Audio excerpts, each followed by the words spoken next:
second and I'll get this open.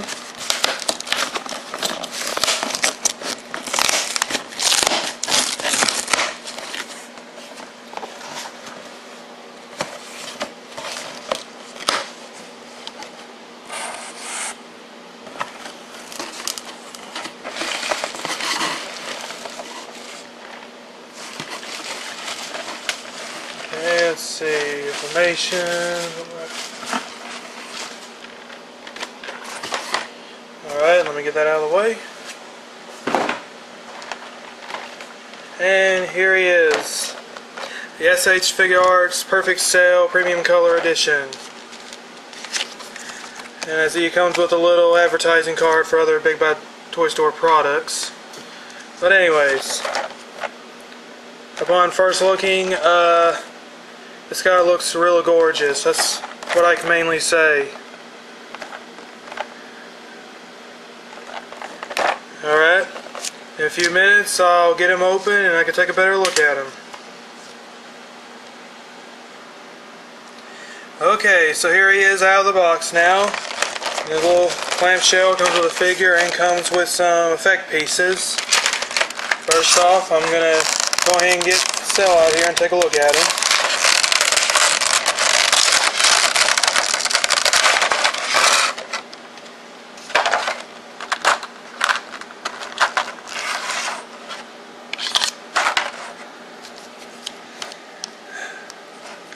Again, it's not bad looking.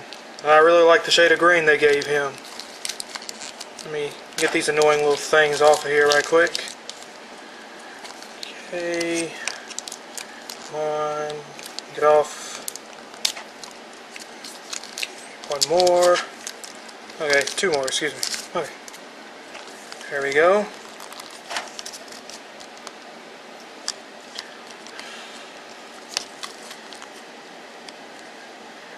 Again, I have to say, looks really good. But anyways, as I already know what he comes with, the accessories wise, he comes with two alternate faces. Let me get him up here so you can see them. With a screaming face and a smirking face. Alright, and just like some of the other Figuarts figures, like my Piccolo for example, he comes with some crossed arm pieces.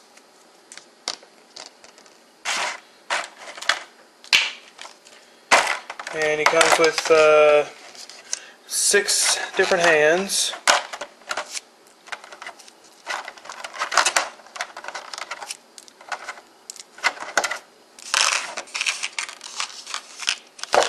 Oh, well, I just knocked him over. That's cool.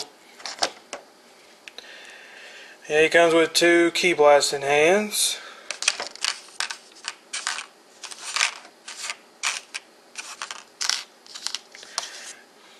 Two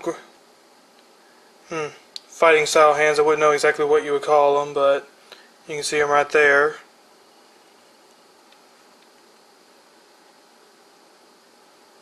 Okay, there we go. And he comes with his two Kamehameha style hands, so he can use his effect piece over here. Okay, now that out of the way. Like I said, he also comes with an additional effect pieces.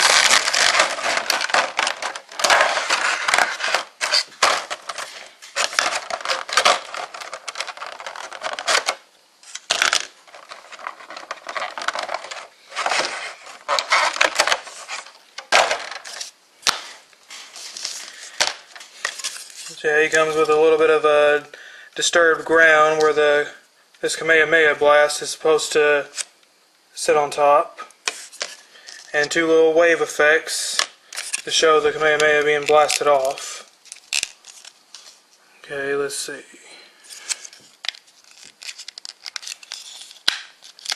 Okay, and it attaches like that.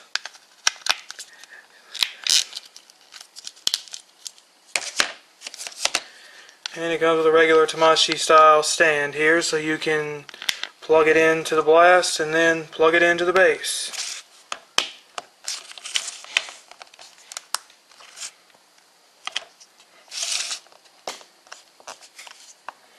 And that right there is what it looks like when you put it all together.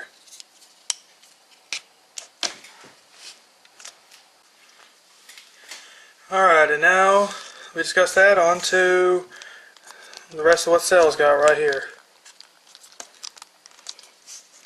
Let me just try to get him up close so you can see him, if the camera will focus that. There we go. Like I said, some pretty good detail right there with all of his individual scales all across his green sections there. And nice solid color of black on his shoulder pads, his chest, his wings. And right in there, some more detail on the inside of it. For example, right there underneath his arm.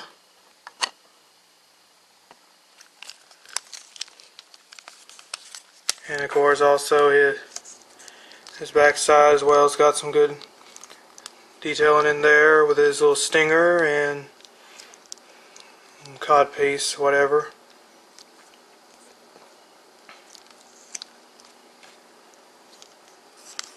And again, that pattern continues on downward to his pelvis area and his upper thighs and knees.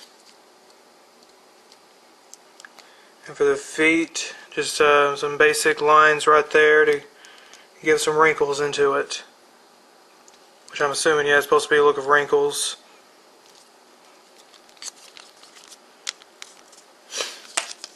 And of course, as for paint job wise, again, they've added some nice different shades of green here, even dark, and some darker green along the chest and the head right up in here. And they didn't add too much dark into here. It's mostly a very bright green right there. And right here on the parts of the biceps and everything. And as I stated, the black portions of them are just a nice little glossy black that is very shiny in the light. And again, the under portions is just basically a purplish pink with no real shading added to them that I can see. There's not really any shading on them.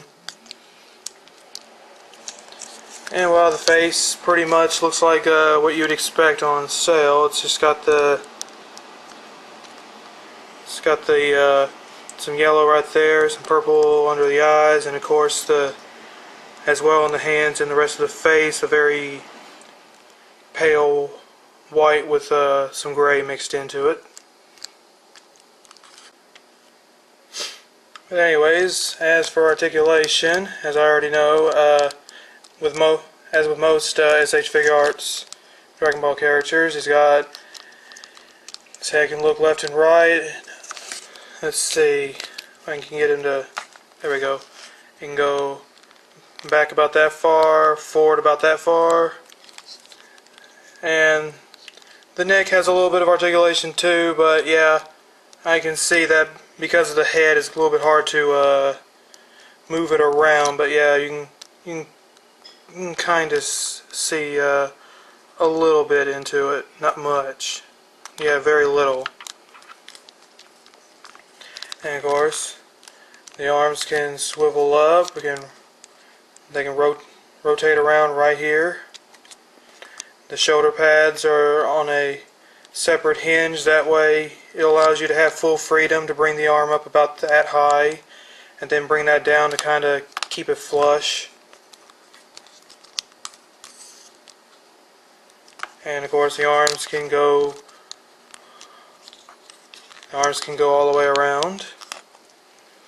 The elbow is on a double hinge joint, which can When you get it about right, you can get up to about like that much right there.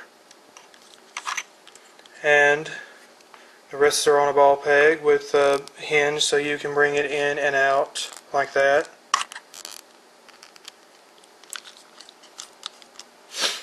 Anyways, the wings are on ball joints, so you can bring them out like this or in, or you can bring them straight up like that to make it look like he's flying if you want to. And there's no articulation for the stinger. Let's see. For the chest, his upper chest is on a ball joint, I see, and yep, it can move around right up in here around the upper chest. Yeah, bottom chest is also on a ball joint, so you can give him an ab. You can give him a nice little ab crunch. You can go about.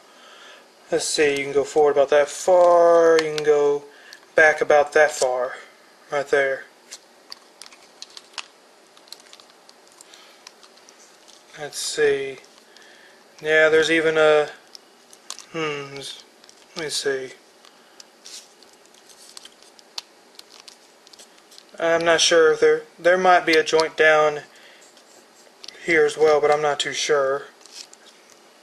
I just got this thing out of the package. It might be a little stiff still. Let's see, but yeah, the legs.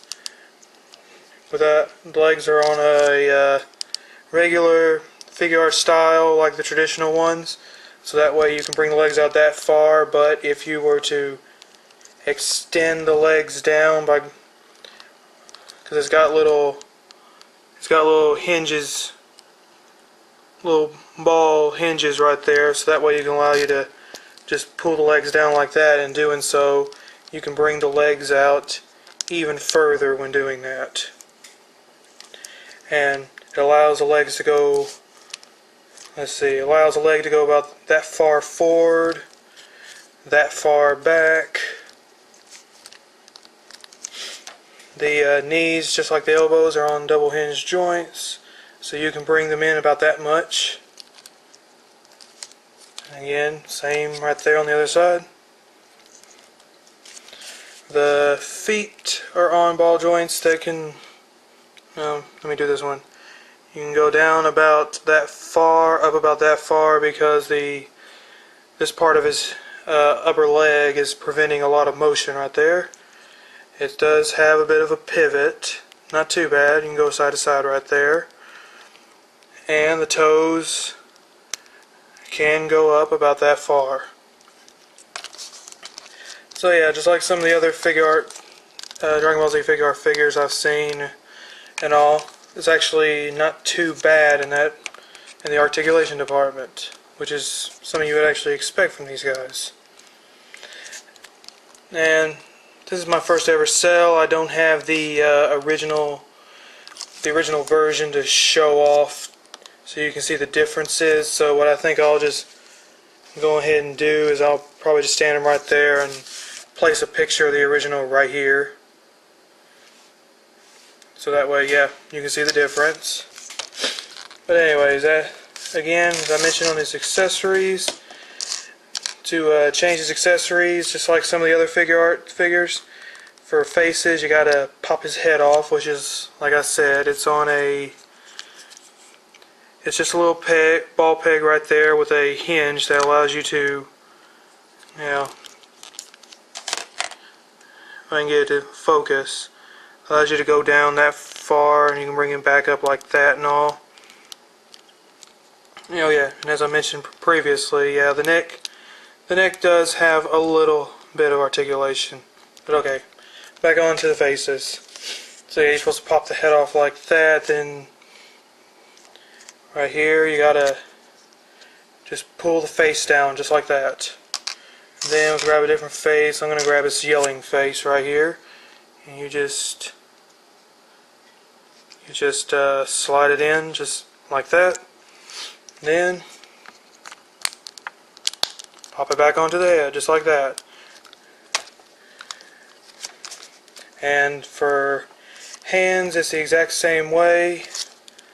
He's on a Again, just like the neck, it's on a ball joint with a hinge that you can bring it up and down like so. So yeah, let's see.